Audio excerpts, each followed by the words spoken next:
Hey guys, it's Dakota. I'm back on my Hunger Games shit again. So yesterday I was up in coal mining country of Pennsylvania, and every time I go up there I think about the Hunger Games, obviously because District 12 mines coal, and then I inevitably think about the movies, and then the movies annoy me, so then a lot of times I make a video about it. So that's what I'm doing today. I don't really like the Hunger Games movies, and I think a big part of the reason why I don't like them is because everybody acts like they're really good.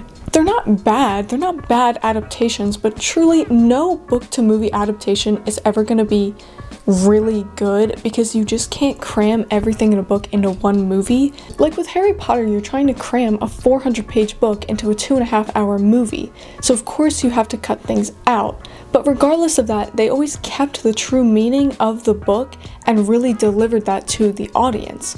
The Hunger Games really doesn't do that. Yes, the events were more accurate, but so many little things were changed that it really depletes the message of the series. And we're literally remaking everything else, so you might as well remake the Hunger Games too.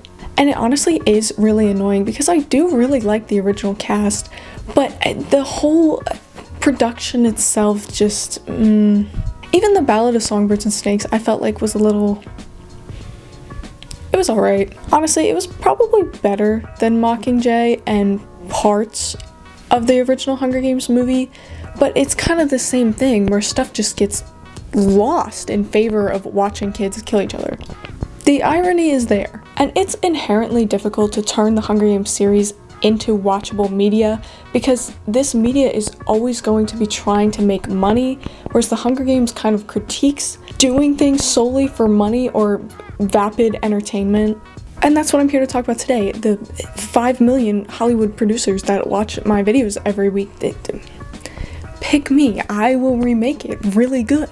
I do think that the Hunger Games should be turned into a TV series instead of a movie, because then you'll have so much more time to humanize and develop the characters, which was kind of missing in the original movies. And that's aside from the complete character assassination of Peeta and this weird pushing of Gale love triangle thing. And yes, that love triangle did happen in the books, but it was very much to the side and more based on Katniss and her kind of feelings on what she's supposed to do versus what she has to do to survive. And the movies were just kind of like, oh, this cute boy or this cute boy, I don't know. Because the Hunger Games is about love. I will die on this hill. The whole story starts because Katniss loves her sister. She loves freedom, she loves all these people, and she wants to keep them safe, and that's why she becomes the Mockingjay.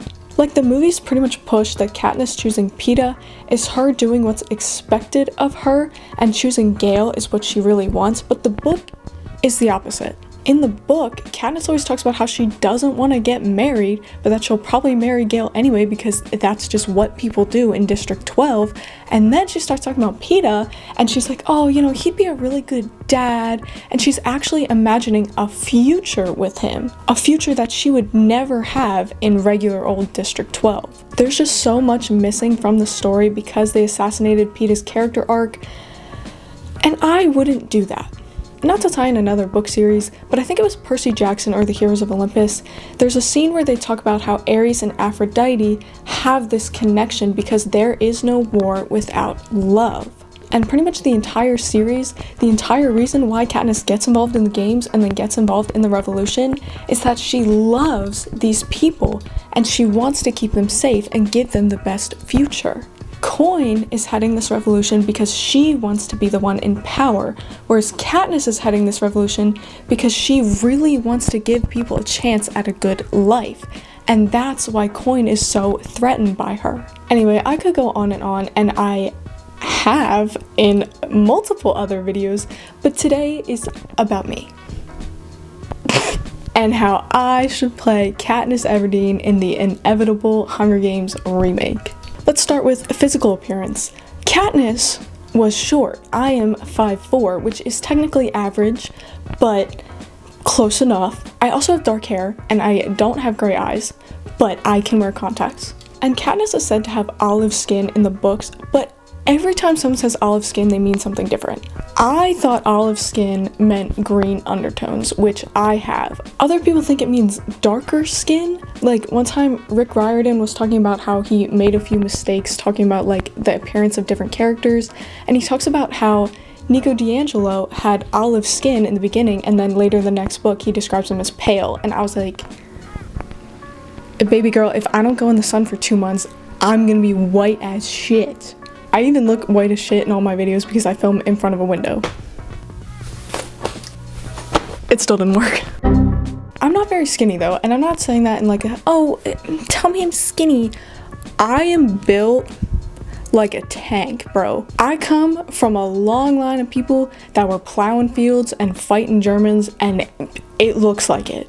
But I do have a wicked bitch face, and not just one, multiple of them. I think I could pull off acting solely out of different bitch faces pretty effectively, you feel, which is important for an actress playing Katniss Everdeen. This video is so stupid. I like wrote this script in like an allergy-induced fever dream last night, and then I was just like, I'm not writing a new one this morning.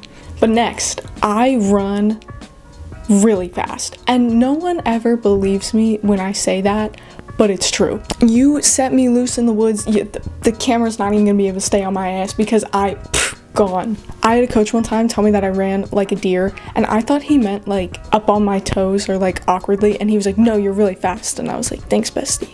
I also know coal mining country, just like I said, that's where I was yesterday, and the movies make me crazy because you can't mine coal in rolling hills. I really don't think that people that live where it's flat know what coal mining country looks like, because whatever you're imagining probably isn't really it. I've been to fucking Minersville on my way out to Knoebels. Like, I know this shit.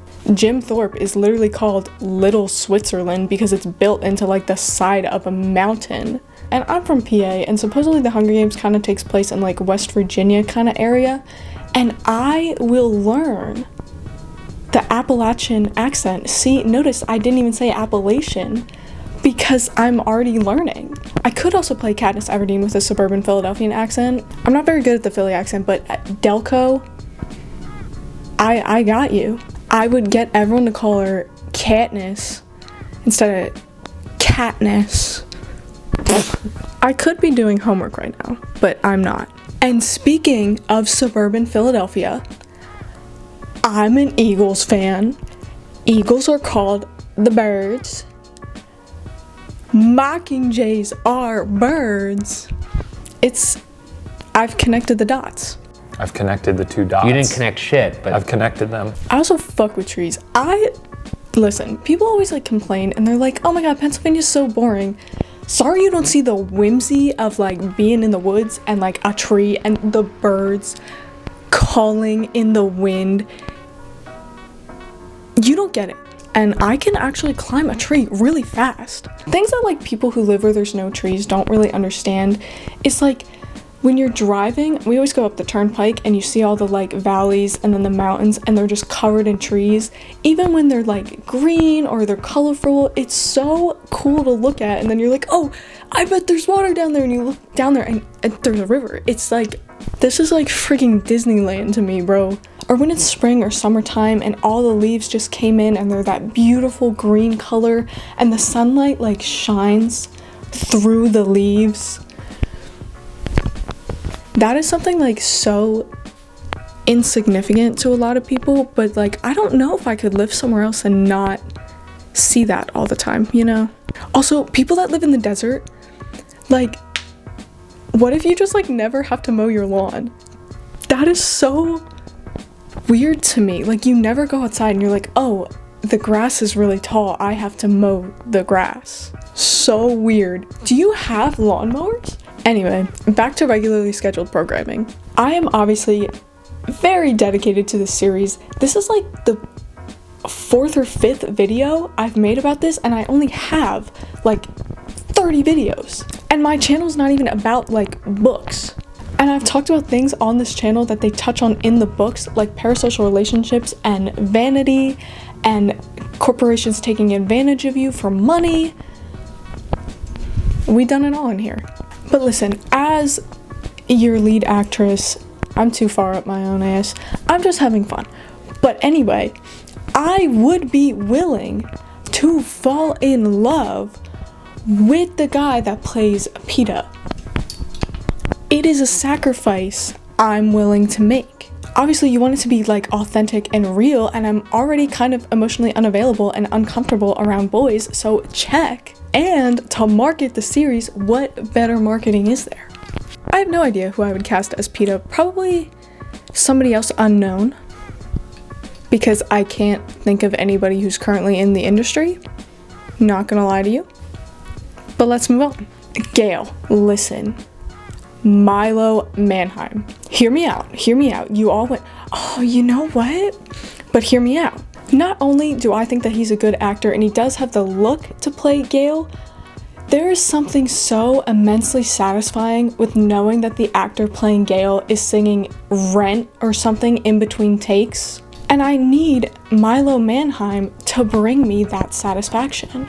For Haymitch, hear me out.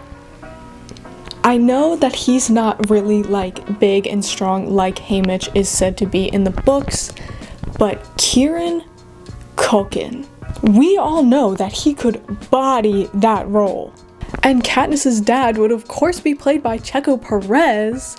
Literally 2 people told me that I looked like him on a video I made like 2 months ago, and I haven't let it go since. I think because people tell me I look like other people all the time and I really don't ever see it, but when they said that I looked like Checo, I was like, you know what, maybe they got a point.